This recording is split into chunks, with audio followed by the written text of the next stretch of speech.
Here it is, the Thursday before Easter. We, of course, are in the kitchen this afternoon.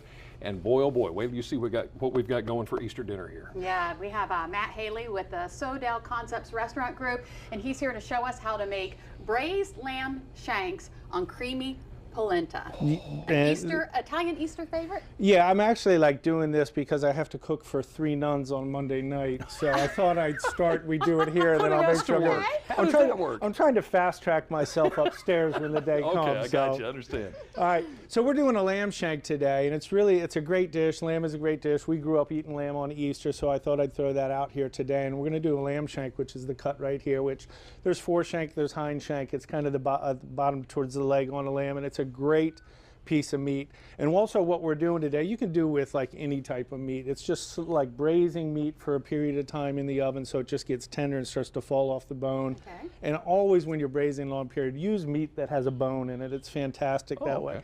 So what we're going to do to start is we're going to start by like kind of sauteing down a mirepoix, which Jimmy is going to do. I'm going to add a little bit of grapeseed oil here. I like grapeseed oil always for sauteing in these situations because it has actually a high smoke point, even though we're getting some smoke right here. We're going to add a little bit of the carrots. Okay. This is a mirepoix. Carrot, celery, and onion is a basic mirepoix here. We're going to add that, and you want it a little. I'm going to shake it like that.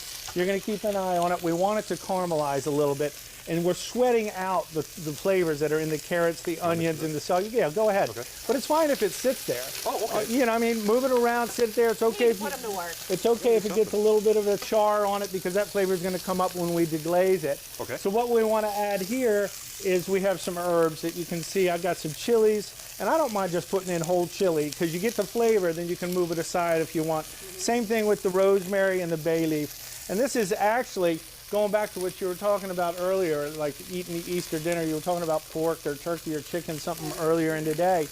You can take these herbs, the rosemary, the chilies, and the bay leaf, and add it to strawberries. Speaking of strawberries, with sugar, and make a really cool spicy jelly for any type of meat. Okay. So it's, you know, this is always remember, bay leaf, rosemary, chili, great to use. Good stuff. Hit that again with the spoon, Jimmy, please.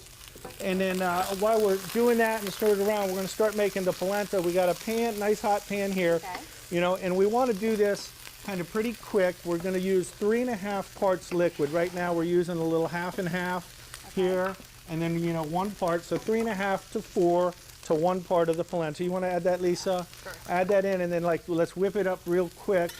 And then I'm going to reach over you, Jimmy, here, and we're going to throw in a little bit of butter here, which never really hurts anything. No, not never at really all. hurts anything.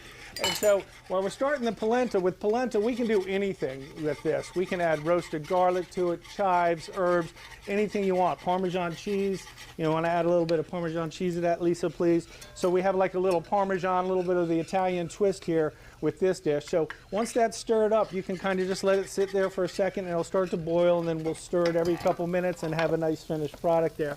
Now polenta is a cornmeal. I got the cornmeal right here, which is just fantastic, crusted on fish. You know, it's great that way. It makes great like polenta. When polenta cools down, you can shape it and dry it, cut it like a pie, put tomato sauce on, do anything you want, and it's fantastic. So it's just a good cornmeal, and it's fantastic to use.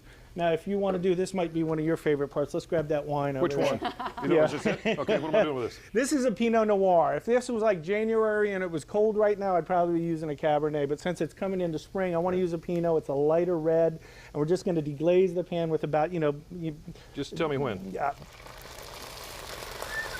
When? Good. I'm liking it. Now I've got So you 3 see minutes. that- Do we have time to do this? Yeah, Okay, good. absolutely. This is done. So what I'm going to do right here is we're going to grab the lamb shanks that we have here. Right. I'm going to place them in the pan.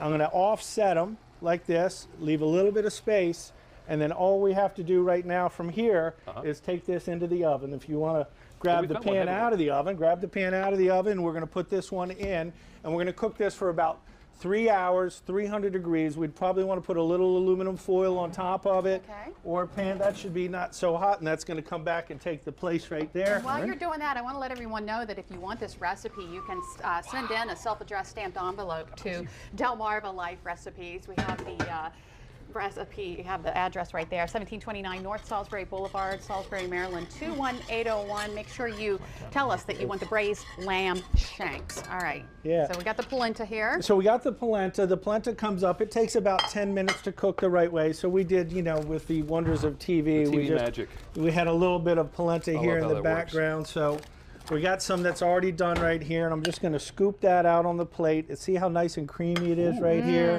And this is it's just wonderful right there. So the polenta's on the plate. Then we're going to finish. See how tender this has gotten? Look at that. Oh See this? my, it just falls off the It's bone. falling off the bone, but you want to Right. keep it intact so it has a nice little look. And you set it up on the plate like this. It's beautiful. Tastes good too. That's awesome. And I'm going to take a little bit of this sauce right here, just a little bit, and get that up on the dish like this. Let it run down on the plate, around the plate like that. And then I'm going to finish it with some roasted garlic, which is pre-roasted, 45 minutes, 300 degrees in oil. And then you just take a couple pieces and just drop it on top like that. It falls down to the side. And now we have our braised lamb shank on creamy polenta with a roasted garlic. Great for Ooh. Easter. If you would like the shopping list and directions on how to make these braised lamb shanks on creamy polenta, go to delmarvalife.com and click on the show tab. And don't forget to check out the Eats and Drinks tab on delmarvalife.com, your guide to what's for dinner. Can we go ahead and taste All this, right, man? let's Is that taste it. Absolutely, absolutely. All right, you got the It's a forks. must. I'm getting the forks here All real right. The quick. forks out. Let's see this. There you go. This is gorgeous. It is. Oh, it smells wow, so it is. good. Rip right off That the is bone. tender, isn't it? It does. I want to try Yeah. the polenta. And it just remember, with beef, with pork, with anything, that you can get the same. Oh my goodness, that is so good. If you can't taste this on TV, sorry, because this is awesome. Right now, let's take a look at what's happening in the news. The first at 5 on Fox 21 and WBOC News at 6 and 7 in high definition. I think you need. So I'll good. take care of this one. Okay. No.